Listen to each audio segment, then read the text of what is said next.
اس لیے یہ ٹاپک آج بتانے کی ضرورت پیش آئی کہ ہم اپنی زندگی کے رخ کو جب تک ٹھیک نہیں کریں گے اس وقت تک ہماری زندگی کی یہ پریشانیاں ختم نہیں ہوں گی. ماں باپ خود اپنی اولاد کو پریشان کر کے خوش نہیں ہوتے, اللہ رب العزت اپنے بندوں کو پریشان کر کے کیسے خوش ہوں گے؟ تو وہ نہیں خوش ہوتے. اس لیے فرمایا ما یفعل اللہ بعذابکم ان شکرتم وآمنتم, اگر تم ایمان لاتے شکر کرتے اللہ تعالیٰ کو تمہیں عذاب دے کے کیا ہاتھ اللہ تعالیٰ کیا کرتا تمہیں عذاب دے کے؟ وہ کیوں عذاب دیتا؟ تو اللہ تعالیٰ خوش نہیں ہوتے, وہ نہیں چاہتے کہ بھوکے ننگے رہے بندے, پریشان رہے بندے. یاد رکھیے اللہ رب العزت نے اپنے بندوں کو عذاب کے لیے پیدا نہیں کیا, اپنے بندوں کو ثواب کے لیے پیدا کیا ہے. کیوں؟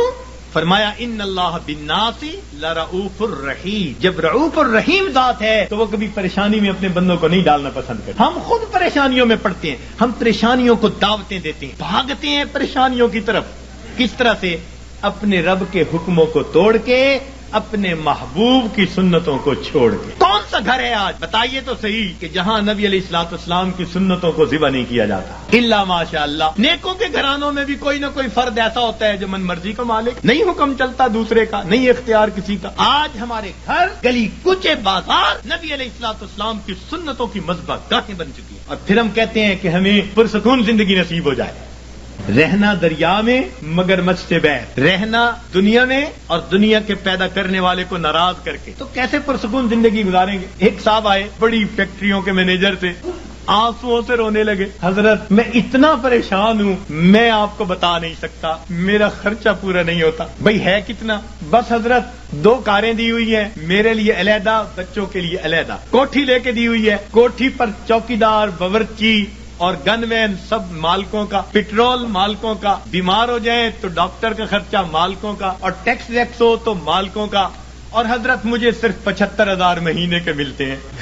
75,000 مہینے کے ملتے ہیں, سارے باقی خرچے مالکوں کے, اور آنسوؤں سے رو رہا ہے کہ حضرت میرے خرچے پورے نہیں ہو. فیصل آباد سے ایک خاتون آئی, پردے میں بیٹھ کے بات کرنے لگی, رو رہی ہے دارو قطار, 5 منٹ روتی رہی, اور اس کے بعد کہنے لگی بس میرے لیے دعا کریں, میرے خرچے پورے نہیں ہوتے. میں نے کہا کتنے فرد ہیں؟ کہ بس میاں بیوی ہیں, اولاد نہیں ہے. تو کتنا خرچہ دیتا ہے خاوند؟ کہ جی ہر مہینے کا 50,000 دیتا ہے. میں نے پوچھا بنتا کیا ہے؟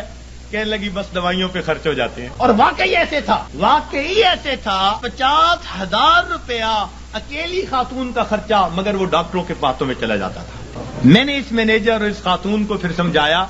میں نے کہا کہ اپنی زندگی سے جب تک نافرمانی کو نہیں نکالو گے تمہیں زندگی میں کبھی سکون نہیں مل سکتا.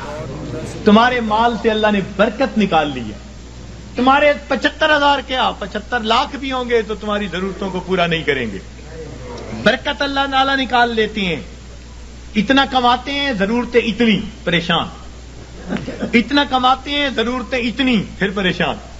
لنگوٹ باندھ باندھ کے میدان میں اترتے ہیں. اب اس پریشانی کو تو ختم کر دینا ہے, اگلی پریشانی اوپر سے آ جاتی ہے. پہلی ختم نہیں ہوتی, دوسری اوپر سے, پھر پریشان پھرتے ہیں. کہتے ہیں جی بس رول رول کے زندگی گزار رہے ہیں.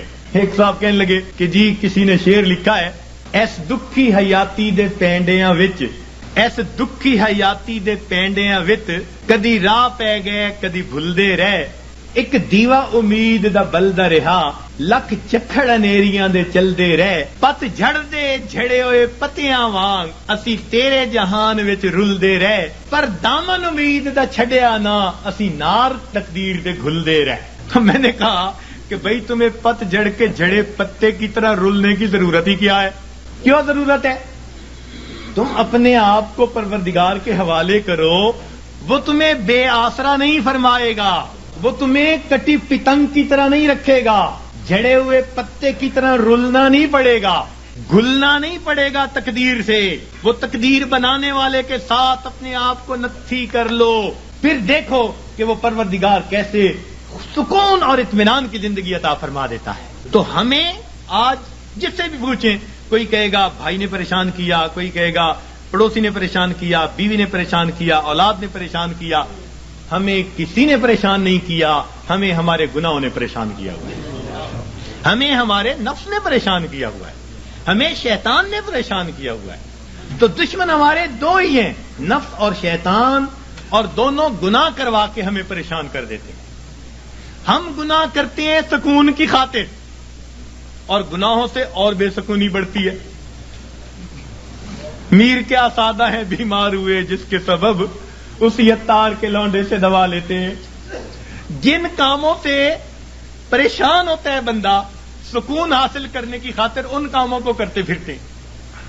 تو یاد رکھیے کہ گناہ ظاہر میں خوبصورت نظر آئے، اس میں لذت محسوس ہو، اس میں وقتی طور پر اطمینان محسوس ہو، مگر حقیقی طور پر اس میں دل کی پریشانی ہوا کرتی ہے. اور جتنا ہم گناہ کریں گے اتنا ہماری زندگی میں پریشانی آئے گی. یہ اللہ والے جو گناہوں سے اپنے آپ کو بچا لیتے ہیں اللہ تعالیٰ ان کی زندگی کو سکون عطا فرما دیتا ہے.